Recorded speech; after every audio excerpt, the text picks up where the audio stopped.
Next, let's talk about shutter speed. Shutter speed is simply the amount of time in which the shutter is held open while taking a picture. Because flash happens so quickly, shutter speed has little effect on the flash exposure.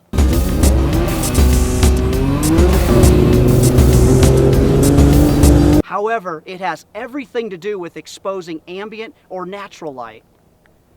Ambient light is any continuous light source. It could be the sun, it could be from a light fixture, it could be your car headlights, basically any source other than your flash. Ambient light is constant. While light from the flash might be gone in, let's say, a 10,000th of a second,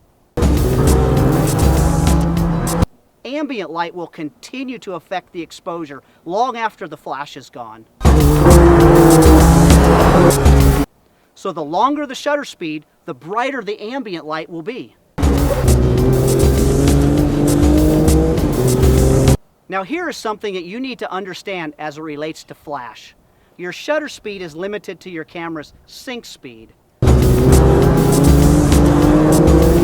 In order to understand sync speed, let's take a minute and look at how most of our camera's shutters work.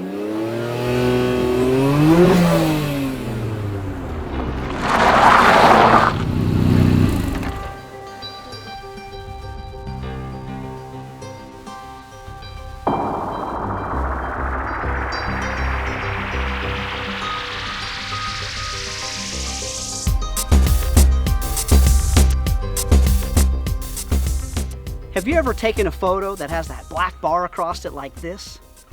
This is because you used flash at a shutter speed higher than your camera's sync speed. With all digital SLRs, you have what's called a focal plane shutter. The focal plane shutter is made up of two curtains. Let's take a closer look at what's going on inside your camera. Under normal flash conditions, the first curtain opens, exposing your subject to the sensor. The flash fires when the first curtain is fully open. Then, the second curtain covers the sensor.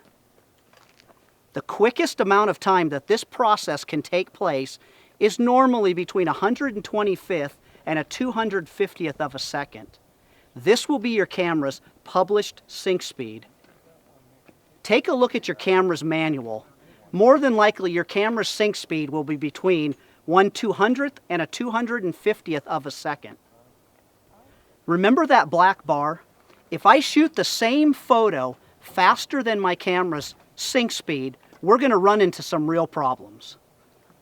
This time, when the camera fires, the second curtain cannot wait for the first curtain to fully open. Our flash is still going to fire when the first curtain is fully open. However, a portion of our sensor is covered by that second curtain. This is what creates that black bar. So remember, you cannot shoot faster than your camera's sync speed. Now that we understand how our camera works, we can use shutter speed to take control of the ambient light in our photographs.